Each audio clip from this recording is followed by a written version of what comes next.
Hi everybody, John Cottrell here of MBODY Yoga, and this is Soft Flow Yoga. Thanks for joining me. In this practice, we're going to be doing something a little different. Typically in our practice, we don't do plank pose and finishing the push-up, going down to what's called Chaturanga Dandasana, and then moving into upward facing dog. We typically don't do that in soft flow, but I thought for this class I would break that down for us and even find some alternatives or some modifications of the pose. Alrighty, let's begin in a comfortable seated position. Sit on something soft if you'd like. Make sure your spine feels long and tall. And you can also close your eyes if you'd like for this first portion of your practice. Or if you keep your eyes open, just keep a soft gaze forward or downward. And then just reintroduce yourself to your breath by taking a deep breath. Begin to feel the steady flow of breath. Notice how it feels to fully inhale, feel that expansion in your chest. And when you exhale, feel the complete release. Do that a few more times on your own. Feeling your breath, and even listening to the sound of your breath.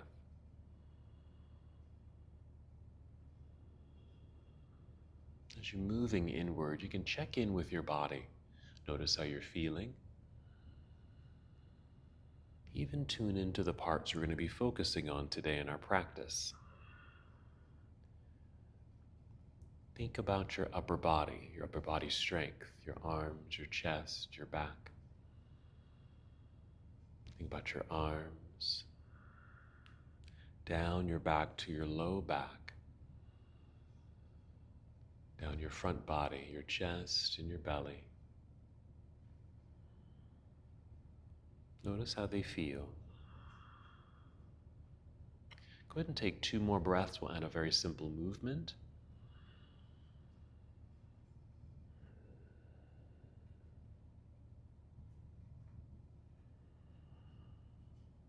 With our arms, we'll inhale, extend arms out and up, big stretch. Reach all the way up towards the sky. Then exhale, extend your arms out with good effort and energy as they float back down to your side. Again, inhale, reaching out and up, lengthening, and exhale. Let's do that one more time. Good movement through your arms. Feel your shoulders.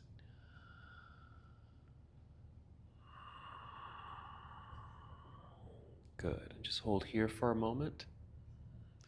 As we move into our upward facing dog posture and variations of the pose, it does open the chest, but also relies on our shoulders. So let's just do a simple heart opener here. You're going to bring your hands behind you, maybe prop yourself up onto your fingertips. Roll the shoulders back, hold them back. As best as you can, squeeze your shoulder blades together or engage your upper back muscles. Imagine you have a pencil that's running up and down your spine. You're trying to squeeze and hold on to that pencil. We'll tip the chin up just a little bit. We'll inhale, really fill up the lungs. You might even feel a light stretch across your chest from shoulder to shoulder. And exhale, we'll engage the belly by drawing the belly button in towards spine. Again, at the same time, we're squeezing that imaginary pencil up and down the back. Inhale, fill yourself up. And exhale. Squeeze. One more.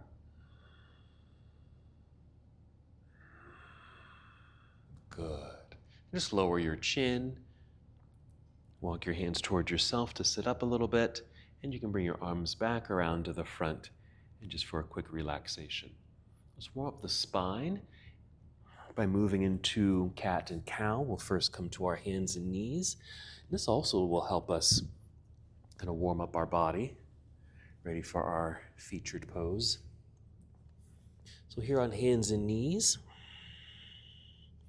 let's inhale, tip chin up. Feel the heart open. The belly drops because we're creating a back bend, and feel the pelvis tip back. Upward facing dog and those variations that we'll practice, it really is a back bend. On the exhale, Just tuck the pelvis under. Feel the belly button pull up towards spine, rounded back, chin to chest. You can even feel the broadening of the back here. Emphasize that. Inhale, let's tip the pelvis back. Let's recreate the back bend as we move into cow pose, arching the back. Exhale, tip the pelvis under. Feel the belly button draw up towards spine, rounded back, chin to chest. You can even pause here for a couple seconds. One more. Inhale, arch back. And exhale. Let's return to a neutral tabletop posture right here. Hold for a moment. Let's give our wrists a bit of a rest by tucking the toes under, sending the hips down towards heels. Walk your hands toward your knees so you can lift your hands easily off the floor. And maybe a little circle in the wrists or a counter flip of the wrist. Since in that posture we have the wrist in this forced flex position, we can flip the palm down. I like to give a gentle press into the blanket here, not too hard, and even wiggle fingers. All right, let's get ready for plank and a variation of plank and moving into that transition from plank pose to Chaturanga Dandasana, which is just the bottom of the push-up. I'm going to move my blanket for this. And even move my props to the side so you can really see upper body. So let's come back out to hands and knees. A variation of plank would be just sending the hands forward slightly, spreading out your fingers because we do want to create a strong, wide base. You'll also feel a stretch between each finger. Press into the mat with your palms so you have flat hands. And one of the energetic pressing movements will be you're pressing more towards your thumbs and index fingers. Rather than rolling out towards your pinky, you want to roll inward or press strongly inward. Even feel like you're holding on to something between your arms. That way everything hugs in. It's going to be a great way to stabilize. So we've moved the hands forward. You're going to step your knees back a little bit and just kind of line yourself up. And this can be our variation of plank pose, kind of drawing us somewhat of a straight line through the body, kind of mimics plank. This would be a full plank if you're lifting the knees, but you can send the knees down, and here we are. Alrighty. Now to finish the push-up, I'm taking my hands a little bit wider, not too much. Now as we go down, because you're finishing a push-up, you want to be sure your elbows bend, but they don't want to go out. You want to continue to feel the hugging in or moving inward sensation of the arms, just as you are doing with your hands and forearms. As you bend elbows, you want them squeezing inward, like so. Can you see this? So I'm coming down a little bit. Elbows, rather than going out, are squeezing in. You can even just do this a little bit, just to practice kind of that push-up sensation, not needing to go all the way down. And then start coming all the way down. And don't worry if you fall or lose that strength. Just carefully make your way down. Now my hands are kind of forward. You can, if you see my forearms, they're at an angle. We're going to keep that for now because this is going to be our first variation of a back bend. I'm just going to call it a very low cobra. So you're going to keep your fingers very wide, grip your mat with your fingertips, and feel like you're trying to pull yourself forward. See how I shifted? You're going to feel like you're dragging yourself forward. Pull. At the same time, just point your toes and really reach towards the back of the room with your toes. So I'm reaching through toes, but also trying to drag myself forward. What I'm trying to do is create more length in the entire body, maintaining as much space as I can in the low back, so I don't feel compressed when I start lifting up into the back bend. But we're not going to lift too high. And my shoulders are kind of dipped down at the moment. I'm going to try to roll those shoulders away from the ground, squeeze shoulder blades together, just as we did in that practice while we were seated. Grip mat, point toes. We're inhaling to move in these opposite directions. Exhale, squeezing the shoulder blades together and a slight lift of upper body. This really could be the end of the back bend. I like this one because it really emphasizes actually the entire back, because I'm engaging upper back, and with this mild lift, I feel this in the low back, but not too strongly. Okay, let's go ahead and relax. Now you can lift a little higher. I'm just gonna step my hands back a tiny bit, just a bit.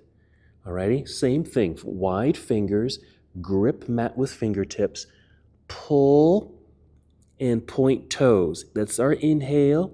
Exhale, squeeze shoulder blades together, a little press, and start lifting right here. I'm still feeling like I'm moving forward. I'm dragging myself across the floor.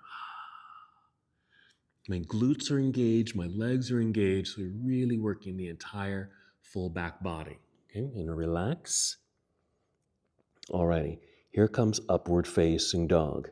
I want good leverage, so I'm stepping my hands even farther back.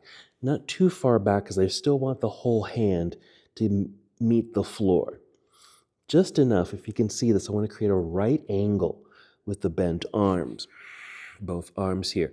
I'm going to use that as leverage to press down into the floor and lift all the way up until my arms are straight. Still activating the same sensation of gripping mat with fingertips, pointing toes. Inhale, reach and move in these opposite directions. On the exhale, squeeze shoulder blades together and pushing straight down into the floor. Because you have good leverage, hopefully, you can press and lift and have straight arms.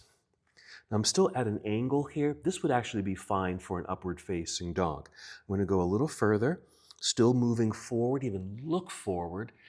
Send your gaze forward, send your heart forward. I'm still trying to drag myself across the floor. This could be your upward facing dog. Now here's even more. I'm still pushing down, trying to move in these opposite directions, still breathing.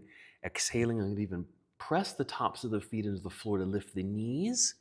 More of an angle, still moving forward, leading with the heart, and maybe you can create more of a back bend, but only go to your personal depth. So that's a full back bend. Okay, here's our upward facing dog, full posture. I'm going to bring the knees down, soften the pose by sending the hips back. Let's go all the way down to child's pose since we're here. This feels really nice. Extending arms, a bit of a reach. Wrists are already starting to feel much better after being in those forced flex positions. I'm just going to rest my forehead on the floor. Actually, I'm going to bring my blanket in for that.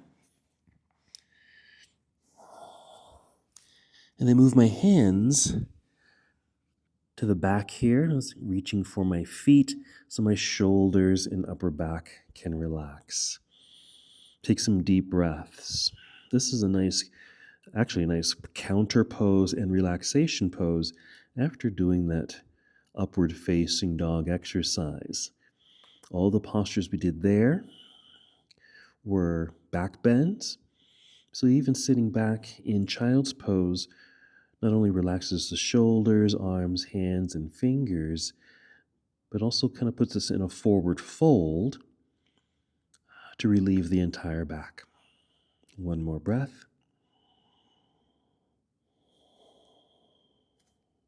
I'm going to bring my hands forward so I can easily press and lift myself up. I'm just going to return to my seat.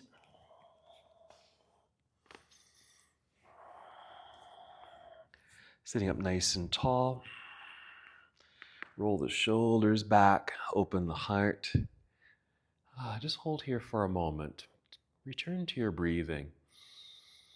And even acknowledge the practice we just did. Now, we just did that once, that breakdown of that very low cobra. We lifted up to a little bit of a higher cobra pose, and then all the way into the full upward facing dog. We did it once, but you're certainly welcome to practice that again. But for now, let's come back to breath, coming back to stillness. One last movement together. We'll inhale, extend arms out and up. And on the exhale, bring your palms together and down to your heart. Take one more breath here. And as we come to the close of our practice, we bow, saying, Namaste.